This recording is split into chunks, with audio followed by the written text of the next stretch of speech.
May 6th, had a little delays here and there, a lot of fussing going on about, in a lot of detail, we're getting this thing to fit just the way I want it to, especially on the stems, getting it to come down and close up. I put these little pieces of tape here to mark the bottom where I want it to. But checking to make sure there's not much gap. I'm going to be using those clothespin clamps when I clamp it all down. But because of the way there's some down here on this part of the stem, there's a lot of open stuff in here, and I'm going to kind of goop that a little heavy with the Sikaflex in there when I pull it together.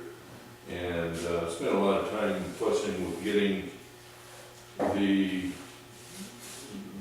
beveling on the stem so that it'll match more closely. The other thing I've done is I've marked off the areas where the screws for the stem are going to go here. I've laid them out so that they're reasonably well spaced and consistent with the screws above. And they're on 2-inch centers, so there's 3 screw holes here and 3 at the other end. And then I also marked with a little punch locations where the rivets will go on the bevel. They're on varying, most, in the center they're more 3-inch spacing, and you get toward the end they get to 2 3/4-inch spacing. And I'm trying to set it up so that the mark for the frame, where this frame exists, because this is going to take a nail going through here, you're obviously not going to be able to rivet into the frame.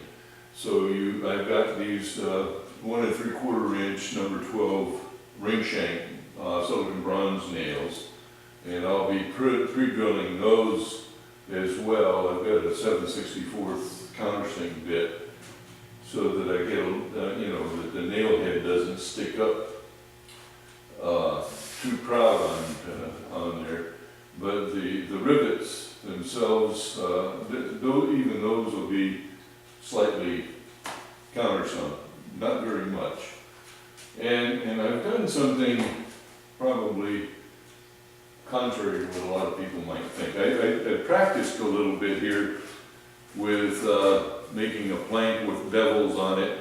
And as you can see, I've got the rows, the copper caps that go on the inside here, and trying to determine the best way to do this, because it's just me. I mean, my wife could help me to some extent holding the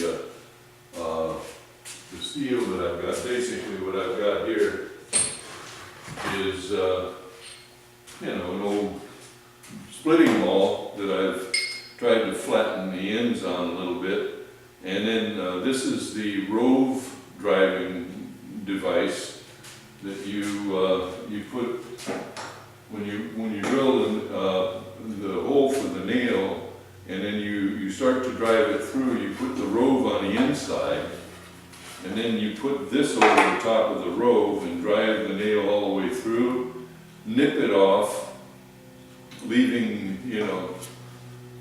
at the most 1/8 of an inch above the rove, and the idea is to hold the steel on the outside while you use a ball peen hammer to round off the top of the copper nail and give it the rivet effect, and that's especially up in the front where you got a lot of narrow spot, you don't have room to swing a hammer and all of that sort of thing. And because it's just me, what I did, and this is probably controversial, but when I built this house, I had this thing called a palm nailer. And effectively what it does is you put a nail in there, and you put it up against what you want, and it'll go, and it drives it in.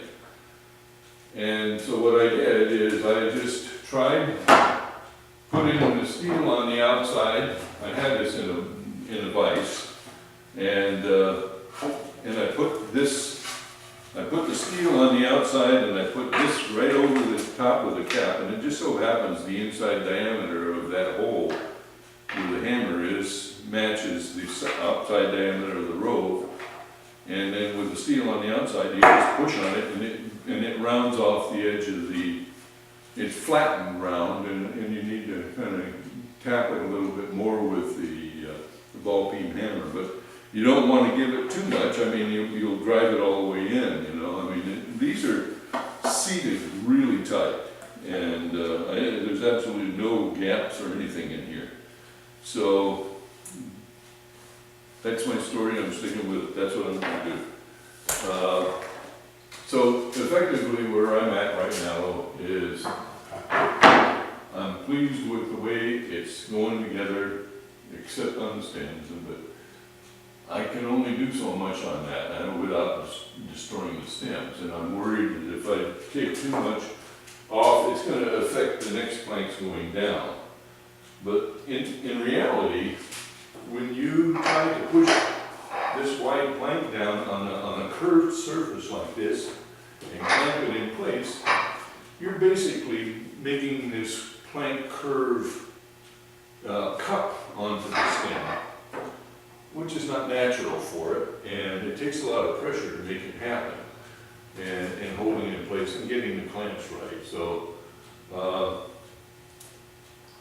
like I say, I'm going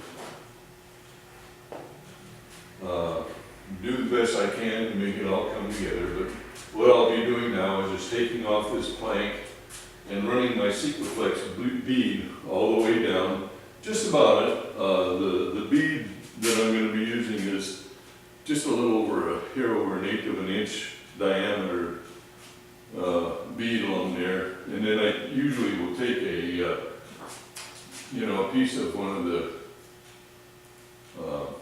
tongue depressor pieces and kind of just push it down a little bit, as along the edge there, to give it a wider area to cover, and that pretty much will do what I need it to do. And then when I put the bead on, then I'll clamp it in place, clamping it from the middle out towards the ends, and then I'll put the clothespins. I have these clothespins that you see here, which I've used in other areas when I was doing garter plank, as you remember. I'm just going to put those in various places along here to make sure that the plank is pushed down against the bevel, and then start drilling and riveting, and again from the center onto the stem. So, but that's the process. So stay tuned. This is one of those things that is a point of no return. Once you glue one of these things in and start riveting, there's not much you can do to back off. You're committed at that point, and anything that might go wrong, it could wind up being a disaster. But having fussed with this thing now for 3 or 4 days, maybe even longer, well, actually, since I started actually manufacturing the plank itself, I've probably got 2 weeks into this. But having said that, I've got a certain amount of learning in here for the one that goes on the starboard side, and and then of course that same learning will apply on the next plank down, what I call the upper broad. And so we'll see. I've also marked on this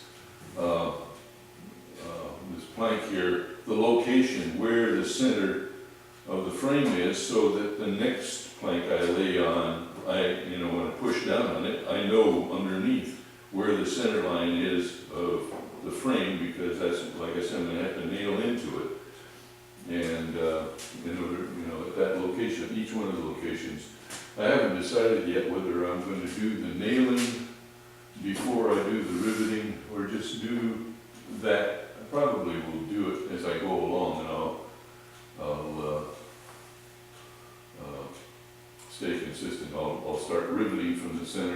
And then when I get to here, I'll nail, and then rivet, nail, rivet, etc. And, but trying to keep this thing in place,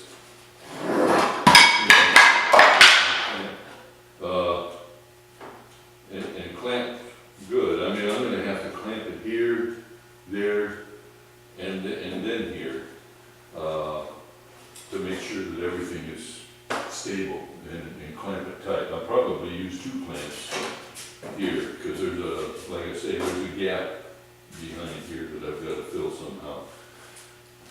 But that's it. We'll keep you posted.